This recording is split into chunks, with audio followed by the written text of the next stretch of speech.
If you are just joining us, we are continuing to cover the developments, the happenings that have been going on for several hours live here on Valley News Live, focusing on the downtown Fargo area with regard to the, I guess it would be the second round of what's developed when we go from a peaceful protest, a march throughout the streets of Fargo that took us through the mall, took us to police departments both in Fargo and West Fargo, made their way back, ending at 6 o'clock and then turning into a much heightened situation since then. And what we're seeing right now, and that's where we find Valley News team's Bailey Hurley, our crime and safety reporter, out there covering this protest throughout the day, turning into riots this evening. Bailey, what are you seeing now as we continue to see that police force advance? Beth, it's eerily quiet right now.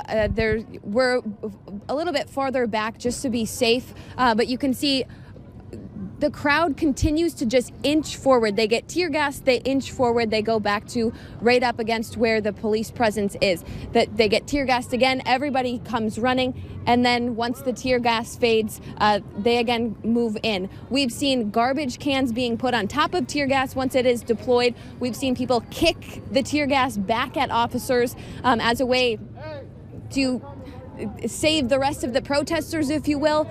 We've seen people throwing rocks. We've seen people throwing frozen water bottles, just anything that they can find. What you're seeing right now, we're on First Avenue, right near 5th Street North.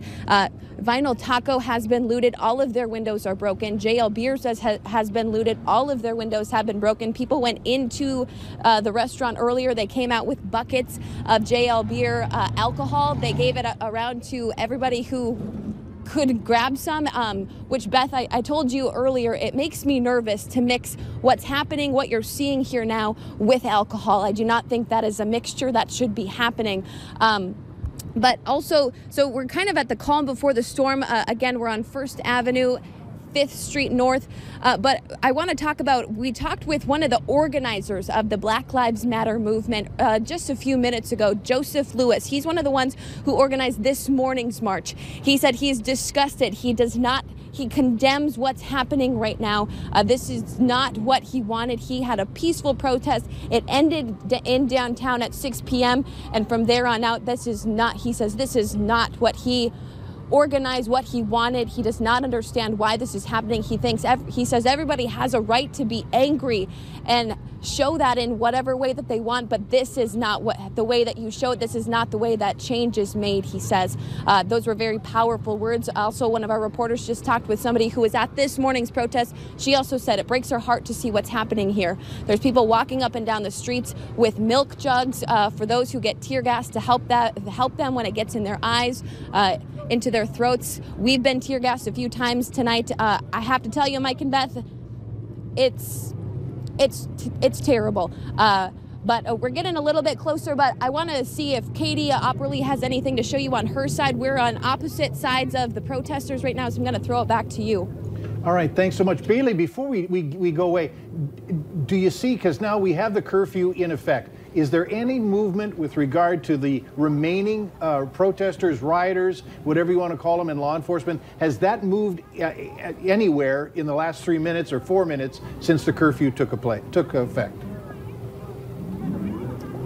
I'm going to swoop you around here.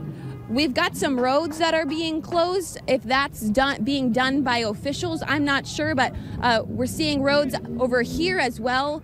Oh, more people are running. More flashbangs and tear gas is being deployed right now. Mike, to answer your question in short, no, I do not see a curfew impacting anything that's happening here right now.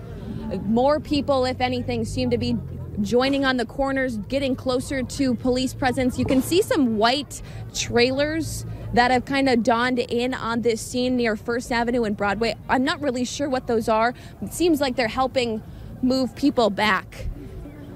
So, no, Mike, this curfew is not helping any situation, and I don't know what you can see people are destroying property here now. Obviously, this curfew is not doing anything, and I don't know what kind of consequences anybody is going to have for not following the 10 p.m. curfew. I'm not sure what Fargo police is going to deploy next to get people off the streets.